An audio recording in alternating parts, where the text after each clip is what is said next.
Ladies and gentlemen, Kirk Thatcher and Darren Doctorman. And welcome to the Pamplemousse Hour. I'm Darren. And I'm not. That's for sure. Pamplemousse. It's French for grapefruit. Now, why don't they call it like, I don't know. I forgot what grape is in French. Well, yeah, but grapefruit itself is redundant. Grapes are fruits. So what other kind of grape would there be? The whole name is dumb. Grapefruit. Uh-huh. Because it's not a grape. It's not a grape. But it is a fruit. But then like eggplant. I found out why eggplants are called that. Because when they're little, they look like eggs. They white. Look like eggs. Yeah. But grapefruit, no idea why it's called grapefruit. Well, is it soup yet? Is it because of the way they grow on the trees? No, they don't grow in bunches. No, they grow just like a citrus, like an orange or a lemon or a lime. There's no like a citrus. I'm sure there's some Google Wikipedia thing of why they call them grapefruit, but to be honest, I don't give it. But we're not going to do. We're not going to do that. Let's talk about. Well, let's talk about my new studio area. Well, let's talk about your new studio area. So you have books. How interesting. I've always had books, but they've always been up in my loft, and so now I am in the loft. How is your loft? One of those lofts? It's just a stairway to a little like 200 square foot kind of space, or? Yeah, it's like nice. What, 15 by 20? Yeah, so. Oh, that's actually pretty good size. That's a big loft. Yeah, yeah, well, and I have a drafting table up here and some lights and. Let's talk about, there you go. Let's talk about workspace. I'm in a house that has it has 4 bedrooms. I use one as the master, the primary now. You can't say master suite or master bedroom. You can say master. It's fine. I know, but it's frowned upon because it evokes slavery. I'm like, oh, God. For crying out loud, it doesn't. I didn't make the rule. I'm just saying it's always. There's no rules. Don't listen to those. Primary. Well, whatever. I mean, I'm not horribly offended. It's just funny. Yeah, well, primary is offensive to someone else, too, I'm sure. Well, to second graders. Don't tell Boba Fett his ship is racist. Yeah. Slave 1. Shouldn't it? Now it has to be slave primary. You know what? The Irish were slaves, too, but... No. So why can't we call it the Irish slave one? Irish were slaves, Jews were slaves. Africans everyone were slaves at one point in history. No. Yes. No. It's Eskimos, the Inuit were never slaves because no one was stupid enough to go there.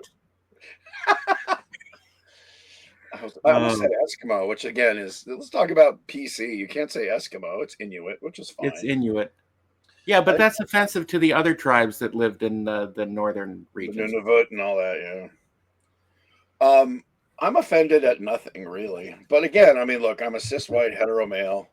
Heteronormative, all the words that mean I'm just a white dude. Yeah, everything on the bad list, you are. Right, exactly. I've started introducing myself as a cis het white male, so I'm the bad guy. You have to work extra hard to be, and that's why I grew the Santa beard. Well, you need a cis hat. A sissy hat. I'm just a sissy. Well, I've seen you in plenty of sissy hats. Yes, I have a lot of them. Yeah, so workspace. You are you on a Wacom tablet? That's an interesting question because I recently upgraded my computer to one of the fancy new M4 Mac Mini Pros. Right. And my amazing Cintiq tablet, my 32-inch Cintiq tablet that I bought 8 years ago for $4,000. Yeah. I can't get it to work.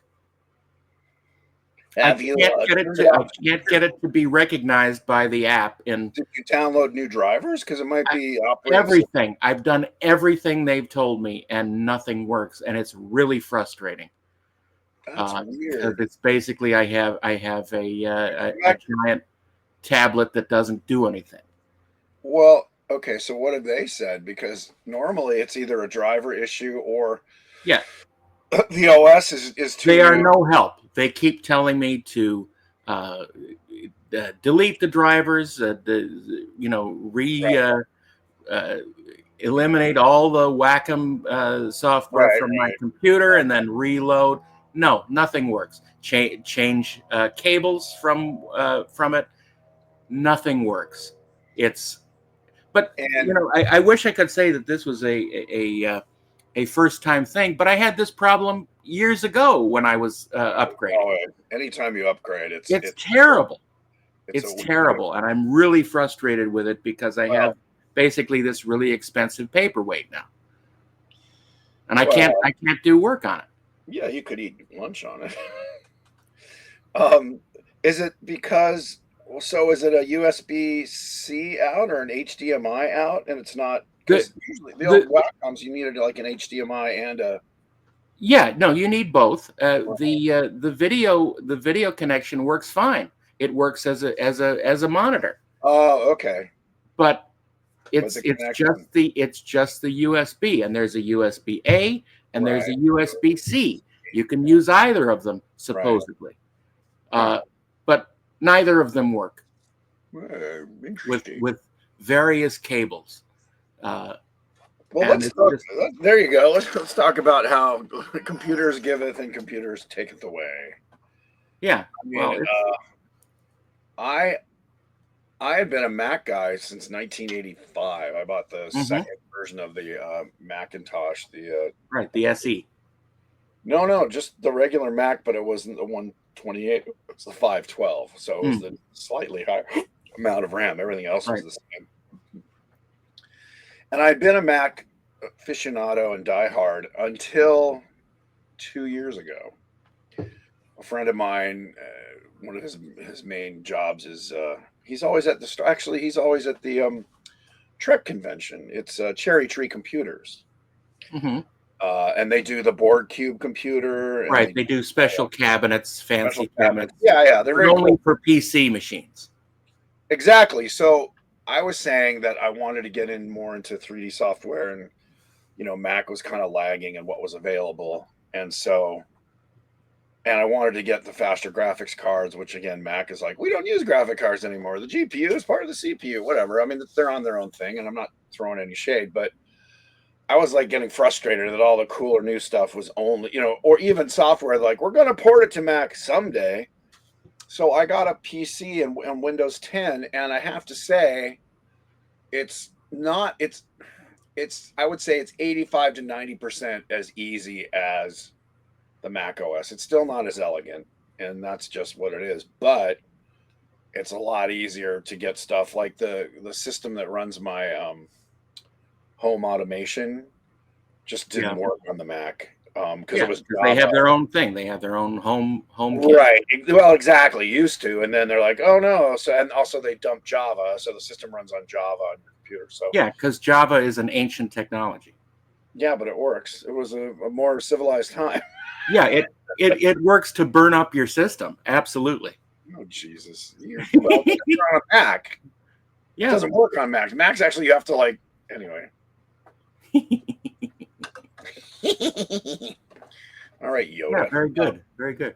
No, Yoda is. I know. Really? Yeah. School me on Yoda. Yeah, I will. Because apparently you don't remember.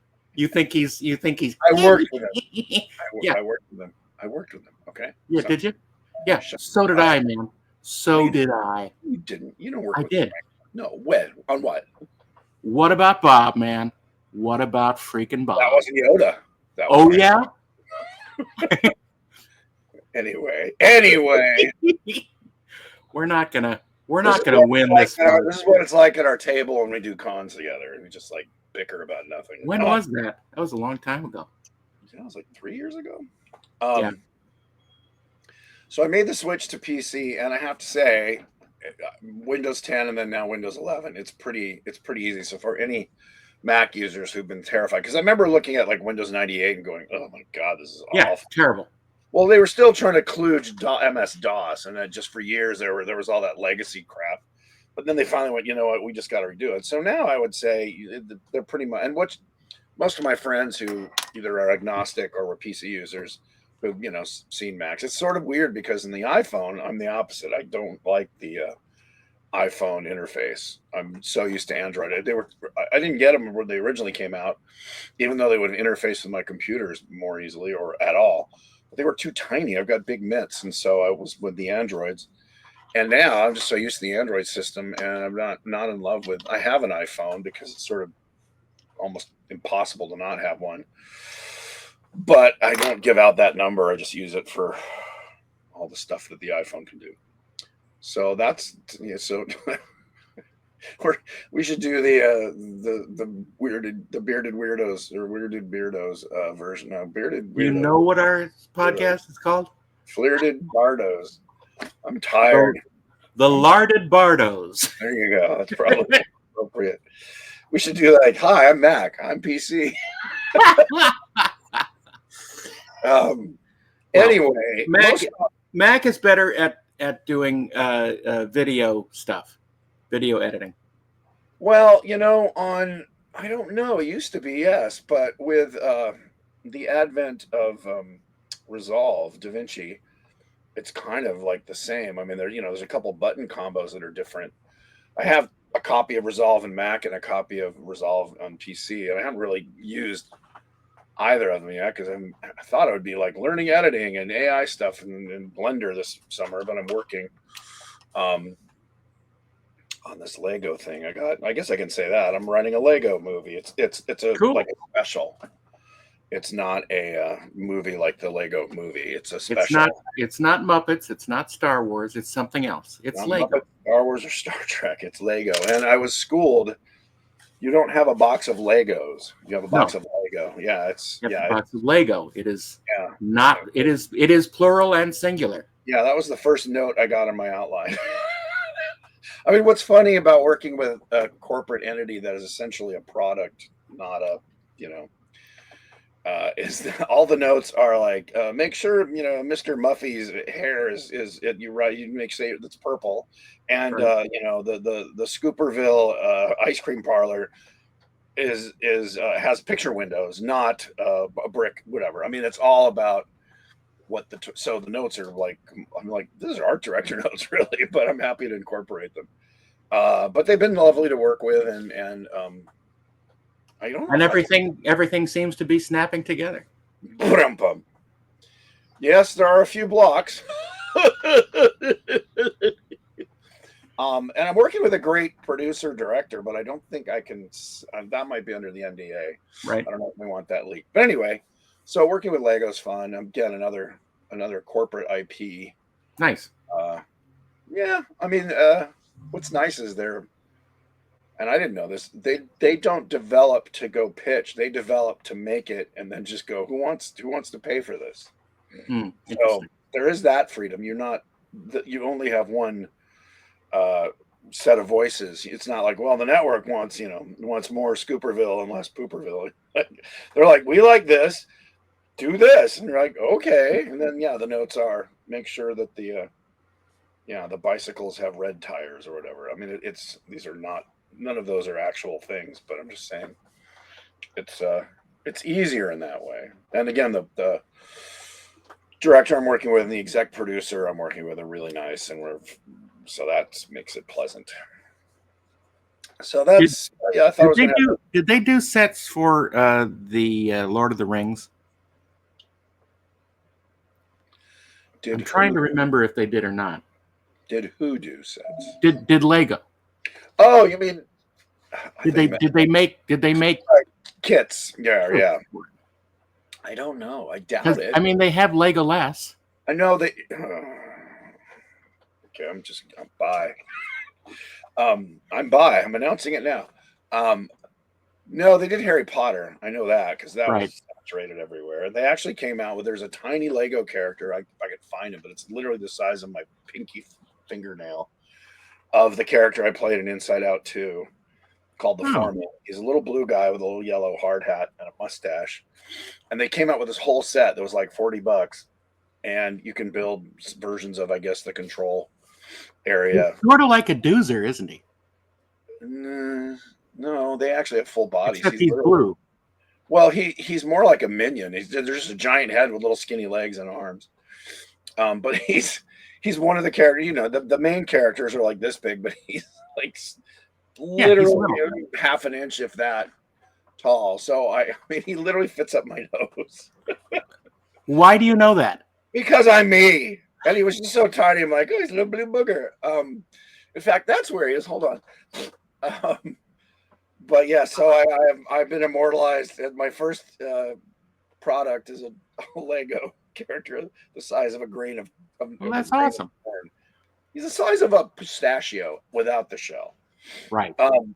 Shellless. Shellless. And let's see what's going on with your action figure of the punk on the bus. I don't know what you're talking about. I don't know. Because you mentioned it before, and I just no. I signed a bunch of papers, and I don't know anything. Oh, they haven't. They're supposed to send me, proofs to approve, and so this was like 8 months ago, 9 months. Right. It was like in the fall of 24. In the fall of 24, it was. Well, perhaps we'll learn more when we are at the Las Vegas show this August. August 6th through 11th. At the Rio. The Rio. Yes. Oh wow, that's when they want to shoot this Lego thing. Well, this is a they'll be fine. They'll live without me. But we've added someone to your Star Trek 4 panel. Oh, who's that? John Shuck. Oh, John. So that'll be exciting. And he'll be yelling how Starfleet regulations are outrageous. Outrageous! And a lot of talk about intellectual puppets. That's right. What is it? Kirk and his band of, what does he call them? Like pirates or something. Who else is on the panel, Darren, besides me and John Shuck? Ralph Winter? I believe, yes. Ralph Winter is. And who else is there? There was someone else. Brooke Breton? I don't think so. Okay. Kathy Hicks? Huh? Kathy Hicks? No, unfortunately, Kathy Hicks is not on the panel. Well, did you ask her? We weren't able to. What does that mean? Well, because she isn't attending the convention. Oh, I see. And we are unfortunately unable to bring her out. Oh, financially, you mean? Yeah, we have a limit of people that we can bring. Right. Oh, well, I'll pay for her to come out. She's awesome, and she had a big crush on me. Well, she did. Yeah, 40 years ago. Yeah. That was adorable. Did she tell you that she would see you around the galaxy? Well, my name is Kirk. That's true. Oh, well, that's too bad. But we have lots of other wonderful. Is Robin going to be there? Is Robin going to be? Robin is not going to be there. She's not going to be at the con this year? No. She has another commitment that she had to do, so she won't be there, unfortunately. Oh man, it was so great to see her last year. Just like it was great to see Kathy when I saw her a few years ago. And our staged reading that we were doing on Friday night is the War of the Worlds. Oh, nice. That's interesting because there's not a lot. Wait, are you doing a stage reading of the movie or of the Orson Welles radio play? Yeah, I think it's the radio drama. Gee, I wonder who will be playing Orson Welles. I don't know. I want someone else to do the Orson Welles thing because I want to do the other interesting characters. I can't think of other interesting characters. There's the Phillips. Carl Phillips, the reporter. Well, that's the only. That's the main guy. Everyone else is just sort of satellites around, right? I mean, there's generals and all that, but it's not a main character kind of. My main character is the Martians and that reporter. No, the main character is the doctor that Orson Welles plays, the guy who works at Princeton. Oh, okay. I don't know. I guess I haven't heard the radio play in a long time, so I forgot. Carl Phillips is the reporter who dies in the first scene. Right. look like tentacles to me. Ladies and gentlemen. Ladies and gentlemen, this is terrific. The lid. A humped shape is rising out of the pit. Unscrewing. It's unscrewing. Unscrewing. The lid is coming off. Oh, that'll be fun. Yeah. Everyone loves the World War thing with aliens. Everyone loves war. Everyone loves war. That's probably a great name for a podcast. War. What is it good for? It's good for a show Friday night. That's what it's good for. It's good for the military industrial complex. You betcha it is. Speaking of war, India and Pakistan seem to be getting into a little bit of a kerfuffle, not to do current events, because in 3 years, when everyone's listening to us, because one of us has died, giveaway, at their own hand. Did you say kerfuffle? A kerfuffle.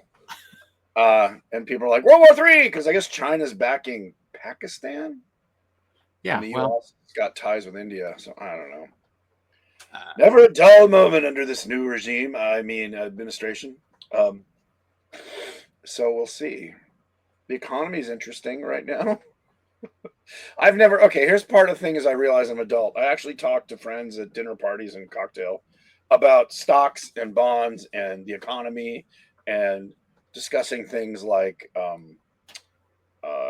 inflation, stagflation, deflation, the Fed, all that.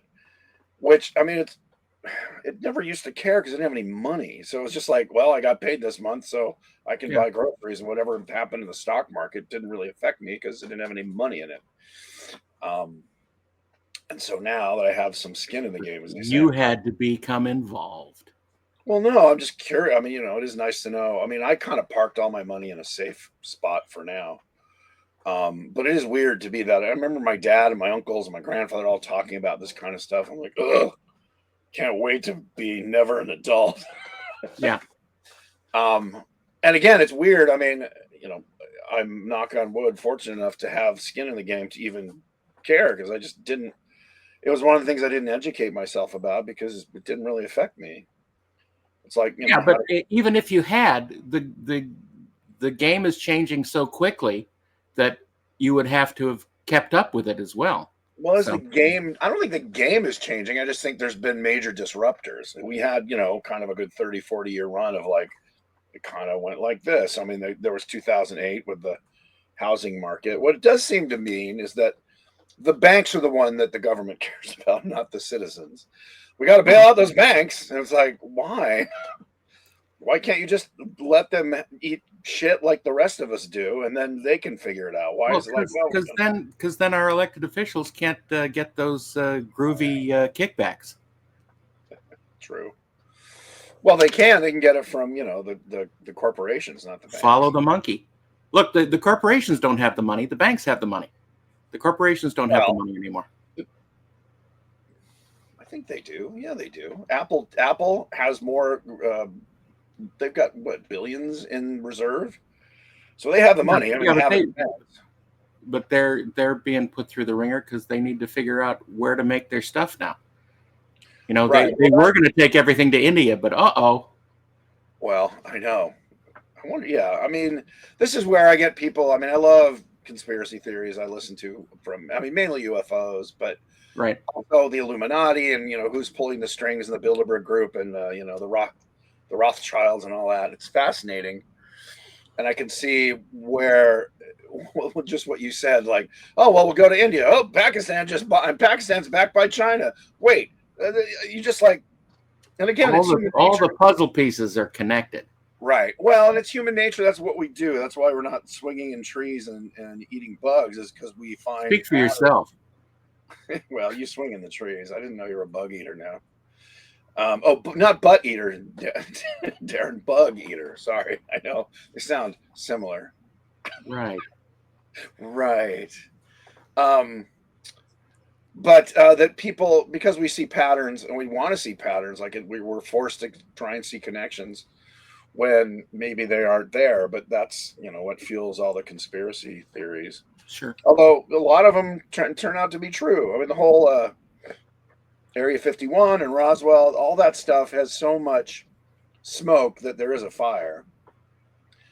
But I am curious, as are millions of other people, why the government feels it's so important to not release this information. And they say for reasons of national security, but it goes beyond national security. It's about planet security. Like if there really are beings visiting us and, and able to either mind control us so that we think they look human or to make themselves look human, whatever, why would they keep it from us? Because, there'd be panic. Well, there's panic every day. There's a school shooting and there's panic. There's a stock market crashes. There's panic. It's like, oh, we can't panic the population.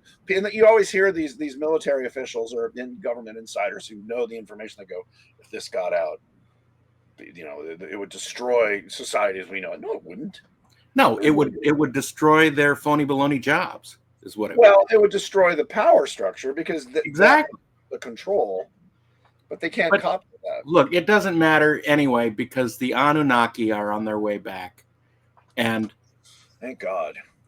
I just don't want to mine for gold. No, it's not gold. It's not gold anymore? What are we mining for? Platinum, rhodium. Speaking of unobtainium. This is a good episode in that we have nothing to talk about, so we're talking about everything. We talk Speaking about of rare earth metals, have you been keeping up on the new battery technology that's been coming out? Where they've I have not. Tell me, oh, Mr. Kirk. Oh, bearded one, a weirded one. Well, there's a few, and there's one of them is like nickel sodium. I mean, literally salt nickel or lithium aluminum. They're less rare earth metals and more the two that I've been reading about is sodium and aluminum. Mm-hmm. But creating batteries that are smaller, lighter, and have more capacity, kind of everything. And way more explosive. No, actually, and less explosive because good. That's a good thing. And so what's interesting, and then kind of circling back to stocks, is like there's a few YouTube channels where guys talk about Veritasium is one, something Da Vinci with 2-bit Da Vinci, or anyway. Give it a think. There's a bunch of YouTube channels where these guys are, kind of boffiny nerds like we are, but they specialize in doing YouTube reports on technology, whether it's the particle collider that's doing fusion, which is right. I guess they achieved in China, and they did. We don't know what they did in China. Well, no, somebody was it China somewhere. Japan, they made a what is it called, a tokamak, but this is the classic toroidal plasma field. Dunkin' Donuts built a tokamak. Exactly, a tokamak. But these guys made this weird. It's real interesting. The plasma. So what they in my caveman brain, what they're trying to do is kind of create a plasma donut that the particles can get. Because they heat up to the heat of the sun, and there is no material that can hold it. But I guess plasma can withstand that energy and not melt the metal that's holding the plasma. But there's this new one where instead of just a bunch of rings looking like a donut with a bunch of or not even concentric, just rings around it, it's a series of very weirdly shaped. If you took a ring and like bent it. There's YouTube videos showing it, and they sustain the plasma field for like 8 minutes, which is like, before they would do it for milliseconds, and now this was sustained for 8 minutes. And I think they just have to get it to think about a baseball player. There you go. That was a good one, actually. That was impressive. Deep cut, but it was funny. Or do algebra in your head. Right.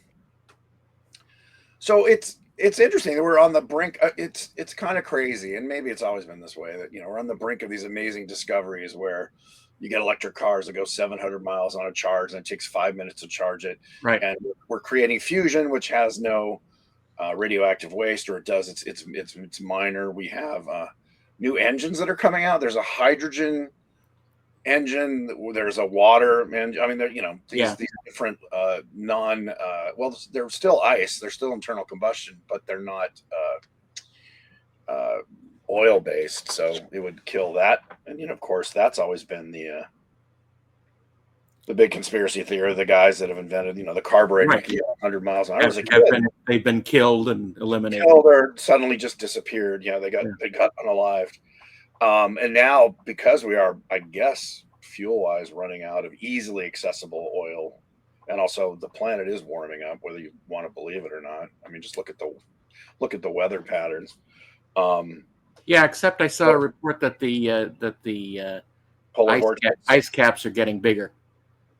I haven't read that. I know they're saying the polar vortex is dropping lower, which would cool off more of the upper and lower portion of the planet. But I haven't heard that the glaciers but the ice caps are.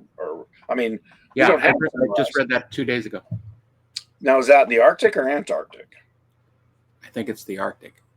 Because there is no summer ice now. I mean, they say that we're headed for like no ice in the polar North Pole during the summer. It just. I think they said nice. Oh, nice. Oh, it's nice ice. It's nice, very nice. It's nice. Anyway, we're all going to hell in a handbasket, so Yeah. Grab your honey and the handbasket. Do all the fun sex stuff you can. Well, I mean that's the motto I live by. I think that time has passed. Oh, dude, don't give up. Go on senior date. Go on senior date. Get a Chinese sex robots. That's the answer. Those things are amazing. I mean, yeah, but they cost 150% more now. That's the real thing that's going to stop the trade wars. Yeah. Like, no, sex robots. Wait a minute. Wait a minute, but my sex robot budget has gone out of the window. I don't care about ice makers and plastic crap, but them sex robots. There you go. Well, that's kind of a sex robot if you're into furry. No, it's not at all, Kirk. It's not at all. The way you use. How dare you? Go watch. I'm the wholesome Beardo. I didn't say you weren't. I mean, but I believe you. Compared to me, that's a low bar. Speaking of low bars, I'll drink that. I only play a disreputable pervert on TV. I'm so vanilla, it's boring. I just do it because it tickles me to think that people would think that I'm that of much of a roue. Depraved? Oh, roue, good word. Yeah, roue. You haven't heard that lately. Not in 106 years. Don't give your age away, Grandpa. So I did something fun last week. Did we talk about it? The Admiral Akbar painting class. Yeah, you said you were going to, but tell us what happened. Did that. Well, Jordi Ushell, who's an amazing creature designer, in his own right, and sculptor sculptor, designer, painter, just been around since forever, an amazing talent. He does these classes. I guess they're 2-day classes, and like I don't know how many times a year. You could look it up in Jordi Ushell or shellsculpturestudio.com. It's SCHELL sculpturestudio.com. And so he sculpted up an Akbar head or a Mon Calamari head and cast up like 20 of them, and then had a class where he had people come in and paint them. And they were all talented. I mean, it wasn't like newbies. These are people who, some are makeup artists, some of them have their own mask companies. Right. But so I came in and just gave them a history lesson about, how we used to do it with rubber cement and rubber cement thinner, which is incredibly toxic. And Jordi very wisely said, don't do that unless you have a paint booth. And there was one gal who was very interested in doing, just kept asking questions about the rubber cement and how you did it. Because that was literally my one of my 3 main jobs on Jedi was molding and casting, and then running the paint, setting up all the paint booth, and running the paint shop and painting most of the creatures. And getting brain damage. Oh, well, I did get veggie, but it was really more liver damage, I think. Yeah, well, that's why I got out of it after 3 years. After Gremlins. God, there's a crazy story I hadn't thought of in a while. So I set up. Well, anyway, to finish out Jordan's class. Yes. It was great. They all had the snack bar masks. The snack bars, yeah. So he had 2 different color schemes he was kind of using. He had a gray gray blue one that I guess he just came up with to look more like a dead fish, and then he had the kind of terracotta brown version that we did. I think one of the characters in Rogue One was sort of that gray brown. Is that where it came from? I think so. Yeah, much gray or blue, blue like a Payne's gray. Yeah. Which I hadn't. Yeah, I know they've done a lot more Mon Calamari as background characters. Maybe I don't know. I haven't watched everything. But he was surprised because I brought a picture of me with a kind of one of the better known ones of me where I'm sitting on the paint booth with I think 8 calamari heads or 7 calamari heads behind me. And he was surprised because he had sculpted it, but he didn't realize how big the back of the head was. It was really trying to match the mantle of a squid. Like it was large. And but anyway, his sculpture large. He's large. That's the song that Olive Oil sings about Bluto. Popeye, yes. The Robert Altman train wreck of a movie that looked amazing, though. Yeah. It was Robin Williams. Hello, Olive. Blow me down. Everybody does Popeye. Oh dear. Oh, Shelley Duvall. Well, may she rest in peace. Indeed. Speaking of people resting in peace, Greg Canham. Yes, I was going to mention that. 4-time Oscar winner, just makeup artist. He worked on Exorcist 3, and I got to meet him when he came up to Wilmington, North Carolina. He was a very sweet guy. He was great, talented as hell. Oh yeah, incredibly kind. We'll talk to anybody. I'd befriended him. Oh gosh, just being. We never worked together, but obviously tons of friends who did, and he was just a sweet guy. And sadly had bouts of bad health, kind of the last 4 years, kind of slowly getting more and more ill. But it just suddenly came out, well, when we recorded this, like a day or two ago, that he had passed. And yep, big loss to the industry, although he'd stopped working a few years ago. Yeah, it's weird when you're contemporaries, although he was probably 10 years older than we are. Right. Well, you are, definitely me, maybe, start passing away. But on that happy note, we're raising a glass to Greg Canham. Yes, raising a healthy beverage. Raise your iced tea, fizzy water. What else? So we talked about nuclear fusion, and we talked about battery technology. Well, I'm a huge science nut. I love. Well, speaking of science and natural phenomena, there's science. Science. Mrs.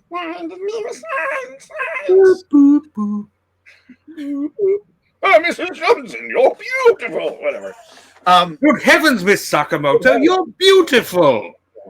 Mrs. What is her name? Sakamoto. Sakamoto, that's right. Good heavens. From the composer of Howard the Duck. Yep, Howard the Duck.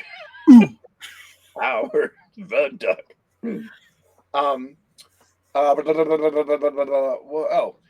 There's a guy who does a solar weather channel all about sunspots and CMEs, coronal mass ejections, and how it affects the Earth and the atmosphere, and could ultimately result in some version of an EMP, naturally caused one. But it's really interesting. Every day he's got his solar weather report with sunspots and CMEs and all sorts of atmospheric, or I guess stratospheric. No, beyond that. Extrasolar weather. Yeah. I mean, all about. And then I saw somebody who was saying Betelgeuse explodes and goes supernova, like it will affect the Earth, like it literally could cause an EMP kind of event where it'll just knock out all the electromagnetic spectrum stuff. Yeah. Well, like, oh, that's nice. The good thing is we won't know about it, because by the time we see it in a telescope, the EMP will be here. Yeah, well, that's the point. You can't prep for it. It's just like,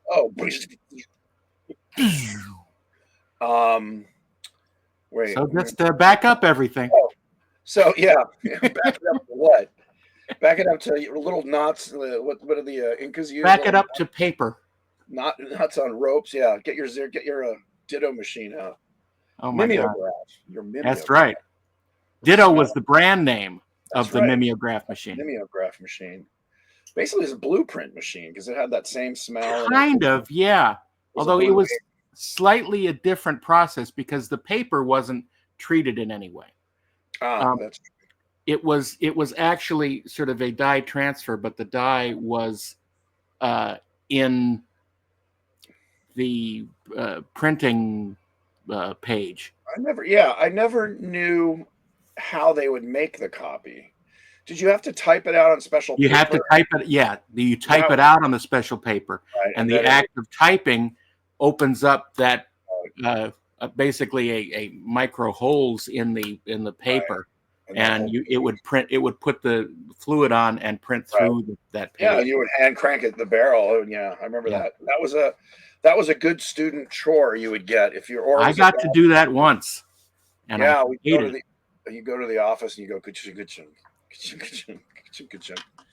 anyway, it built up right arm strength, which turned out. But it is similar to blueprints in the fact that it uses this fluid that is extremely toxic, and it smells of ammonia. I remember it's 100% ammonia. Yeah.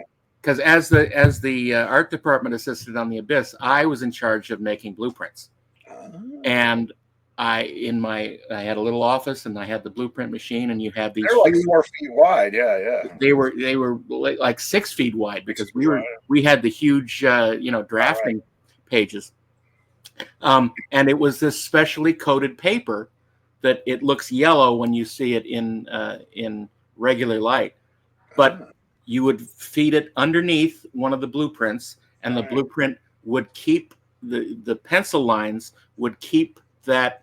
I see. Basically, that diazo layer on the paper from exposing. And the light would go through. If the light hits it, the ink layer goes away, and then you'd run it through the processor, and it brings out the blue. Is that a UV? Is that a UV processor? Yes. Much like 3D printing or 3D resin printing is a little bit. I mean, in terms of UV. Yeah, it's light activated. And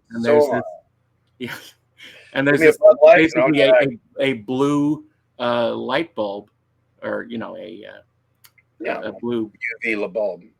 Yes, like a black light. Black light. You see, everything goes back to Gremlins. Yeah. What was I just talking about? I was talking about Gremlins with somebody recently, and there's something. You talk about Gremlins with everybody, Kirk. I don't. They bring it up. Anyway, we're talking about science, solar. Gremlins aren't science.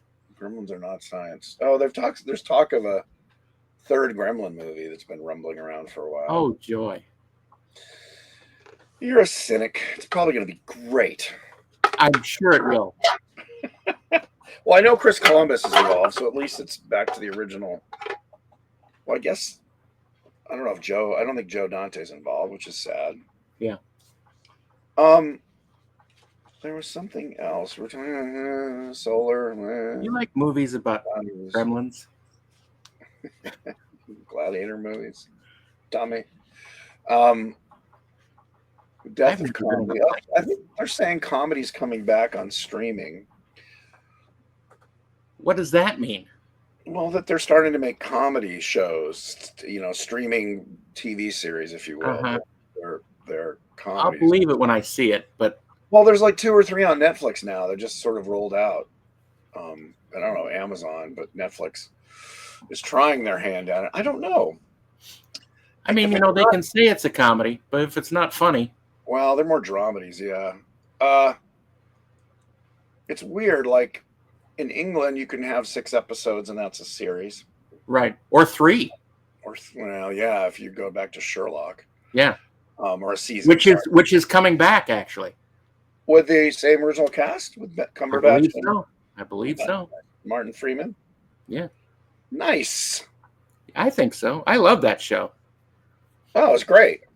It was more like a series of films, you know. I mean, Absolutely. Wasn't Absolutely. really a series. But is society left the idea of a sitcom where there used to be 18 or 20? I mean, originally it used to be, what is it? 26. 26 episodes a season. Then it got down to about, I think Friends was the highest with 18 to 20. Right. And then Dinosaurs, we would do 13. So you could Right. double that and make a season. But because that whole formula of like a season is, you know, from September to April, and you know, ratings and yada yada, that's all gone away. Is that sort of format dead? Because I mean, there are, like, CBS, I know, has a couple shows, but there's just no water cooler TV anymore. I mean, Yeah. Well, there is. There's like, you know, Game of Thrones or these big epic. Right. And I don't know if those are coming back. But they're not coming back because no one watches HBO live anymore. Right. No one watches the cable feed of HBO anymore. Right.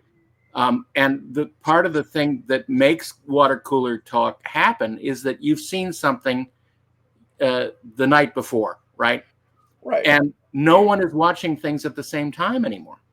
Right. Oh, that's a good point. And also, they will dump shows one, you know, like I mean, there is water cooler TV, but it's not comedies. It was like Severance. Right. That was every week. There's whole, you know, Walking Dead. So there is still that desire to kind of like, let's discuss what dropped last night. Right. But it's not comedies. I mean, comedies were never, you know, comedies. I don't think were water cooler, except maybe Seinfeld. Seinfeld was. Friends was to some degree. Not for our generation, though. No, but for some generation, I guess. Yeah, comedy is an interesting animal these days, and even I don't think Judd Apatow's made a comedy movie in the last, or maybe he has, and it just went away. I mean, the last thing I can think of is Jack Black doing Dear Santa, where he played Satan. Right. That was like a family comedy. I don't know. Have there been any comedy movie? Usually they're the indie, you know, you hear about them, it's like the Napoleon Dynamite kind of thing. It's like something that goes big at South by Southwest, and it kind of plays the smaller theater circuit. But because nothing has been affected more by quote unquote PC culture than comedies. Right. Well, yeah, because everyone's scared of making jokes at someone's expense. Right. And I think some of that is snapping back. I don't know. Well, it was always considered punching down when a lot of times it wasn't. Yeah. It was, I mean, like, if you go back to the Mel Brooks, what I call the Mel Brooks era of like a Jew and an Italian and a Mexican, you know, it was not punching down. It was saying, aren't people funny, and aren't cultures different, and aren't their cultural differences funny? Or at least the truth of them was funny. And even, you know, if you made a joke about Italians and it wasn't offensive, like saying, you know, they were stupid or something, like Polish jokes. But something about Italians, like they're passionate, or they, you know, whatever, or the Irish, they like to drink. Right. Then usually the people of that culture would laugh because they saw the truth of it. It wasn't like, I'm offended. But then everyone became easily offended. Well, it wasn't everyone. It was just the louder people. The louder people became offended and just let everybody know. Because it was okay to be offended and tell everybody that. And then suddenly, and again, there's nothing wrong with a culture trying to be sensitive. But, better and sensitive. But there's a point where, you know, like my closest experience, I guess, would be with trans people and little people. Right. Not little trans people. I'm sure there are, but I don't know any. Sure. But all the little people I knew, none of them had, and again, it was also a cultural adaptation or just a psychological adaptation to, I'm different. Yes, I know I'm different. Make fun of it. It brings the pressure out of the balloon of everyone feeling awkward. Right. Like, oh, you're tiny. You're a short person. It's like, yeah, I'm short. Deal with it, you know? And that's usually where it. But a lot of times it'll be people from a different group championing the rights of other groups that they say are being belittled. Belittled, yeah. And the trans people I know, they're just so put upon that they're all very defensive, but they're not going to stand up. I mean, and these are the ones I know. Again, I'm not talking about trans people, but they have a lot of reasons to be not offended, to be scared. I mean, they're just so badly treated by, kind of beefwits, people who think they're going into the bathrooms to rape little girls or whatever. They're beefwits. What's a beefwit? It Somebody sounds delicious. It's like a meathead. Oh, I see. Yeah. I see. But, like we were talking about this with a group of friends, like if you're friends with somebody, you can joke about anything. Yeah, hopefully. You can joke about yeah, exactly. I mean, and that's why what's interesting is, we're friends, so I can use, a derogative term around you because we all get that I don't mean it. In other words, it was all about intent. Right. I think that's what went away. It became about the letter of the law, not the spirit of the law. Right. And the intent was to make someone laugh and kind of go, hey, I get that you're that way and I'm this way. Right. And we can all love each other and be friends. And then it became like you said, that word, right, whatever the word is or whatever the slur is. And not that slurs are to be defended. But so anyway, comedy, the only thing, what is it? The only thing that's funny is the truth. So the truth about something, even if it's a broad brush, like, the Irish like to drink. Can't say the word broad anymore. Well, broad in the beam. Dame isn't offensive. Is it? It's literally French for woman. Dame. Yeah. It's just a mispronunciation of the French word. Anyway. Or the French are mispronouncing it. Let's talk about the French language for a moment, because it really. The French. Champagne has always been celebrated for its excellence. There's a California champagne that is built on that same great tradition. Oh my God, you're like a digital recorder. You remember all this? Paul Masson. Is he going to pour that? Is he going to do anything? The French language has all these consonants that they throw away. Yes. Which is so annoying. Like, why do you do this? They do not need them. But they do. If you don't, like night and nude. One is nuit, the other was nu. Yeah. The nude night. Nuit. Nuit. But there's I think I've harped on this before. That it just bugs me. Like, use your freaking consonants, you poncy bastards. Wow. Not that English makes sense. We have a lot of English absolutely doesn't make sense. Yeah, I saw a comedian go on about subtle. Why is there a B in subtle? What was it originally? Yeah, I mean, you can. You know why? Because the B is subtle. I would consider that a tautology. Oh my. Anyway, are we done yet? Can we go home? We're almost there. It's fermented in the bottle and vintage dated. Looks like I am. Fermented in the bottle.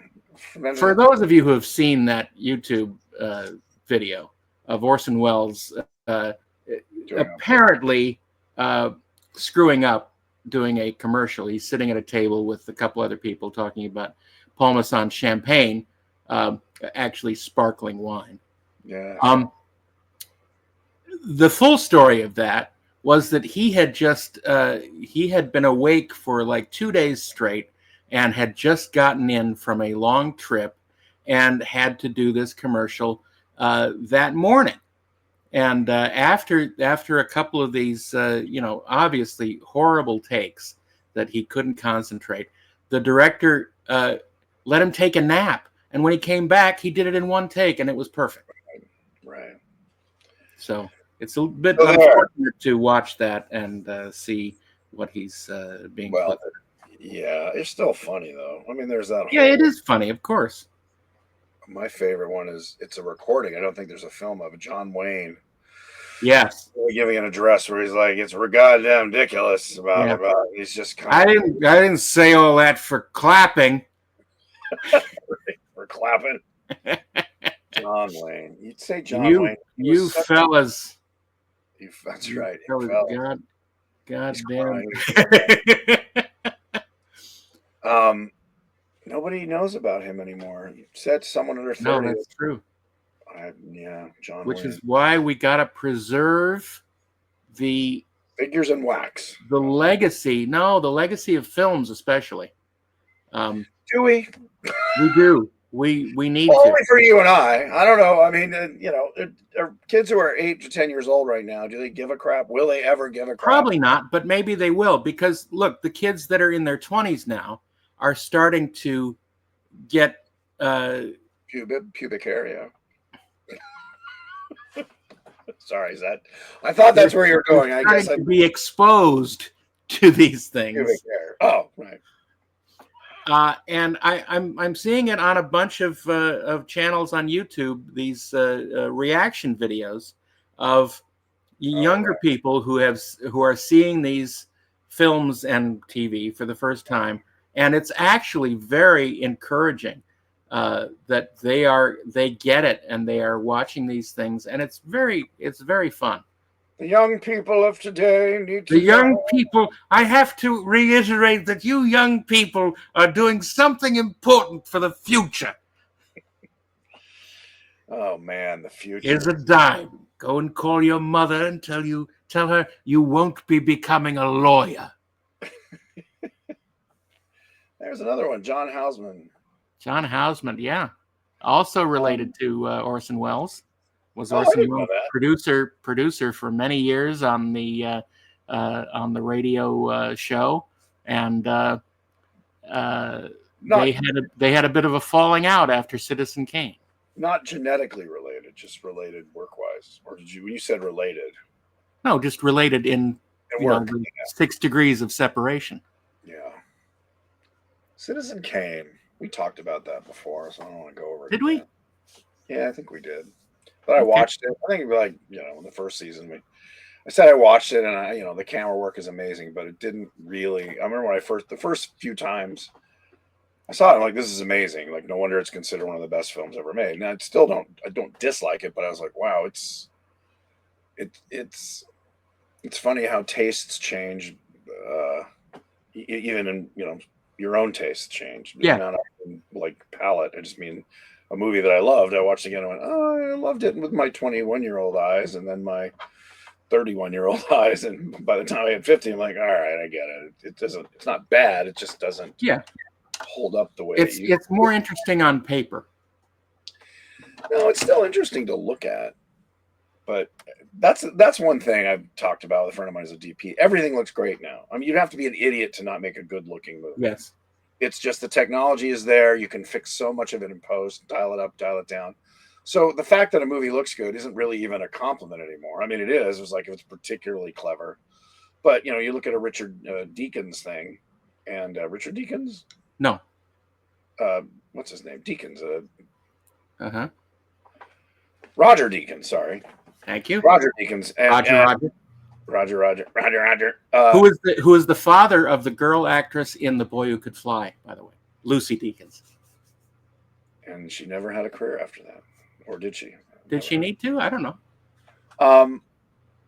There's your trivia question for the day for your bar trivia. Full of trivia. But Deakins stuff looked amazing, but now everything kind of looks amazing. I mean, sometimes. It looks good. Let's put it that way. Maybe not amazing. I mean, Deakins stuff is still quite shockingly good. Well, it's not the equipment. It's the pilot. Right. But let's put it this way: who has the eye to know when it's good. But you don't have to be as great a pilot anymore because of AI and automatic plane. You know what I'm saying? Yeah, they'll get you from A to B. Well, no, I don't know. I don't mean AI, and I meant in terms of literally flying a plane. I don't mean in terms of cinematography. Most of what I told now, hopefully, it does. No, they say mostly once they get it up in the air, the pilots their main job is takeoff and landing. No, I saw that autopilot is blown up. He's a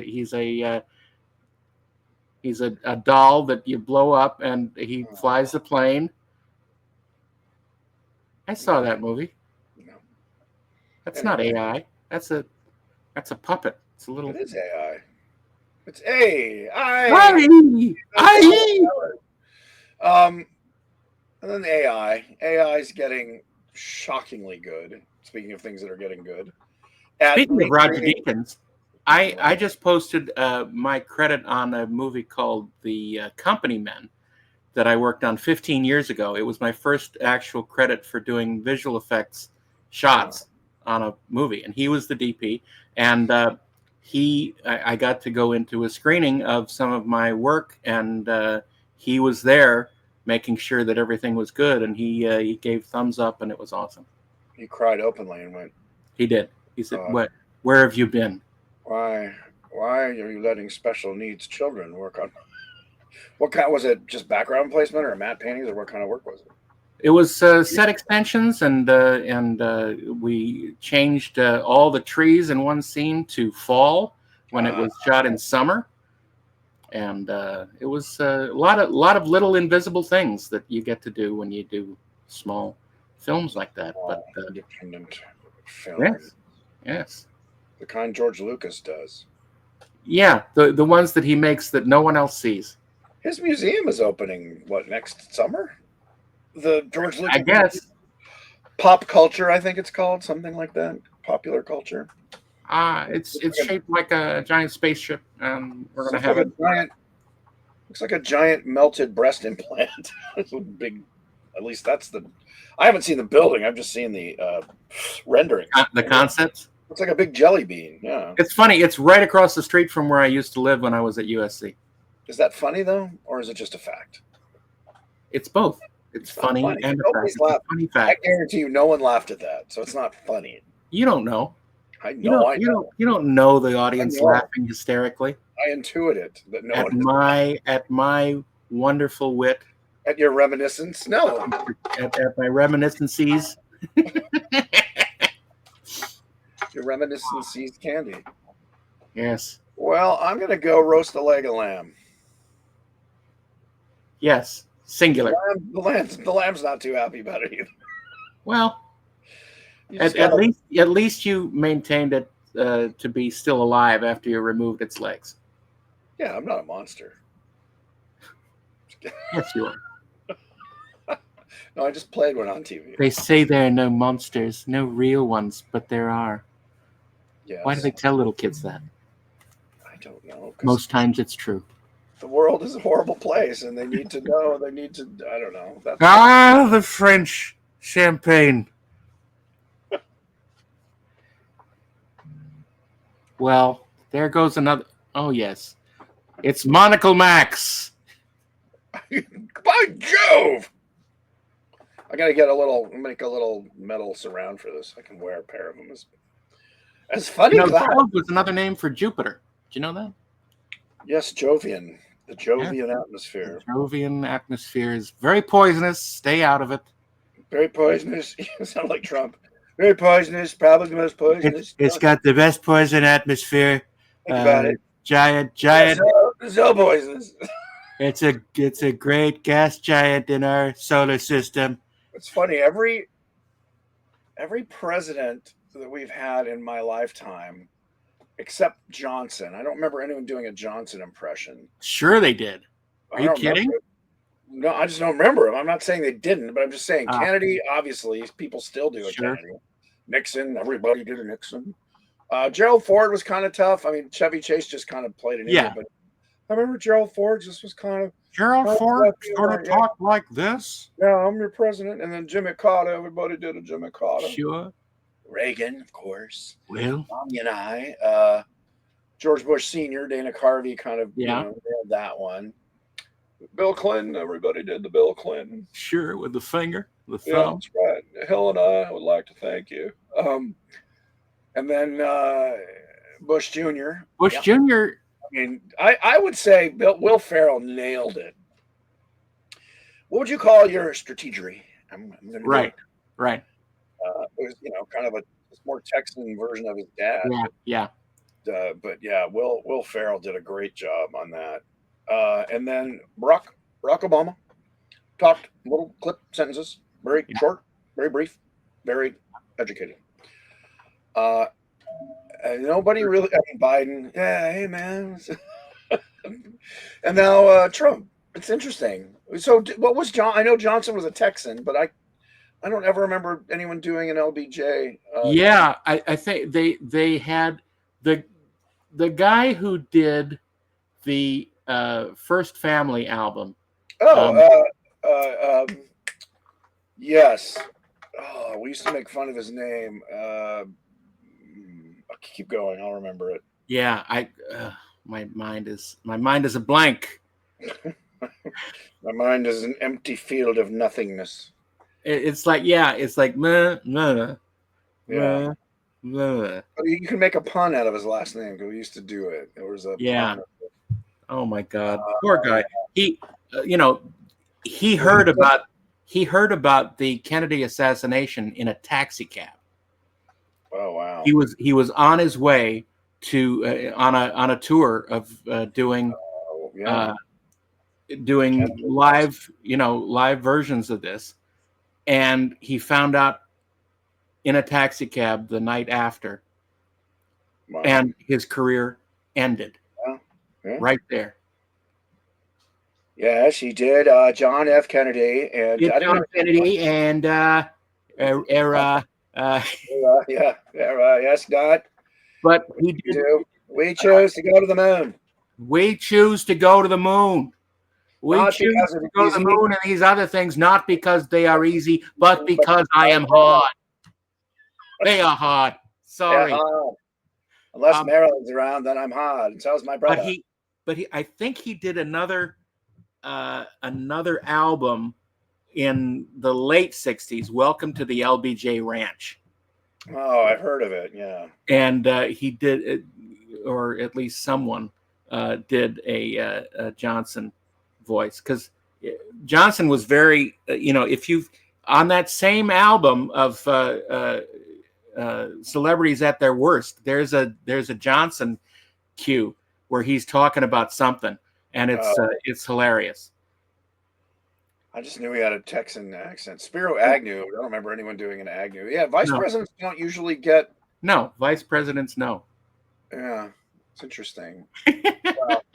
Well, what's interesting too is all of our presidents in our lifetime had, like, Eisenhower did not have a remark. You hear the recordings of Eisenhower, did not have a particularly caricaturable, able to be caricatured voice. Well, of course, you didn't even mention Richard Nixon. No, I did. I said Nixon. Everybody did Dick Nixon. 2 feet, 2 piece fingers, and I'm not a crook. No, everyone did Nixon. He was like Reagan. Everyone had a Nixon. You sort of skipped over Nixon and talked about. I just said Nixon, of course, because he was sort of. I did mention him because he was so ubiquitous in my childhood. Yeah. Everybody did a Tricky Dick. God, it's going to drive me nuts. The guy who did Kennedy's. I don't want to look it up though. I want my brain. No, I don't want to look it up either. It was like, let's just everyone listen, watch us try and think. This will be fun. Yeah, no, it's not going to be fun. It's not going to be fun. So much fun. You can smell the smoke. It's like, yeah. We made a pun. Dang it. We did a pun of his name. It's like his. Oh my God, it's so sad. Well, it's not like a name that's bandied around a lot. The fact that you and I know it is because we're weird comedy nerds and stuff like that. Oh God! Damn it! My brain just goes like, ha ha ha, fuck you! My brain's singing "I hate you" to me in my brain. Right, and it can't remember the words. It's not John. I'm just doing first names now. It's not Dave. No, David. No, it's like Rowan or something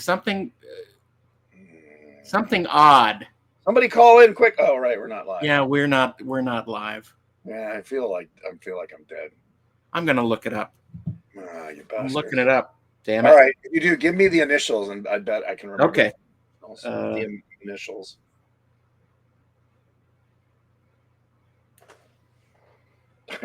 If you're still watching, you are a diehard fan because it's like watching paint dry, watching two old fucks try and think of a name from the 60s. Okay. Initials. VM. Von Meter. That's it. Very good. Yeah, because we used to. That joke was, quick, turn up the Von Meter. And only 2 of us in the writers' room got that joke. Wow. A Von Meter, that's right. Because he died a very sad life because he bottomed out after that. Well, yeah, Kennedy was vice president, right? No. No, okay. No. He was their VP. No, Nixon was Nixon and Kennedy in 1960 were going for the presidency. Right. And it's very famous that the presidential debates of, I guess, 59, people who listened to it on the radio said that Nixon won, but people who watched it on television said that Kennedy won. Profusely sweating. In fact, I remember reading articles about it, just drenching. Looks so nervous. Yeah. So it's interesting. I mean, I guess Nixon was vice president under Johnson? Is that why Nixon was Nixon was vice president under Johnson. And wait, then who was Spiro Agnew was under Nixon? Was under Nixon, yeah. Spiro Agnew was a name that kind of came and went. Like the VPs, what was Bush Senior's VP? Couldn't spell potato. Dan Quayle. Oh yeah. Like just never heard of him again. Spiro Agnew, never heard from him again. Well, Spiro Agnew left office under duress. Ignominy, yes, ignominy. But again, and Dan Quayle didn't. He just was kind of a cipher. Yeah, well, he had been put through the ringer of the media, and he didn't want to have any more. Well, I just made fun of him.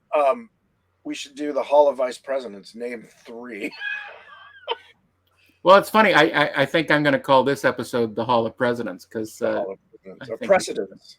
Oh, that's interesting. Oh, we talked about batteries. We talked about there were some precedents we discussed. Indeed. Nuclear. Oh God. I hear people talk about nuclear fusion. These are guys talking about science, and they call it nuclear. I'm like, how do you? That one. Yeah. That drives me crazy. Also, when people say realtor. Realtor, yeah. I get realtor. I could see how that's kind of lazy, and it seems more English. Yeah, but realtor is a weird word. A realtor, as opposed to a false tour, a photor. Photor. Are you a realtor? I have a photor. I am photor. I do not sell. I pretend to sell properties. I sell faux estate. For money. Faux money. All right. We bored these poor people. Thanks for listening all the way. Now you know what our brains sound like when we're not on camera. This is your brain on podcasts. Wow. Thank you all. Big dating game. Yeah. No. Come on. Nope. Not gonna do it. Not gonna do it. There you go. Sign off. Thanks, everybody. We'll see you next time. Thank you. Mommy and I want to thank you. Bye-bye now. The Weirded Beardos are Kirk Thatcher and Darren Doctorman. Email them at theweirdedbeardos@gmail.com.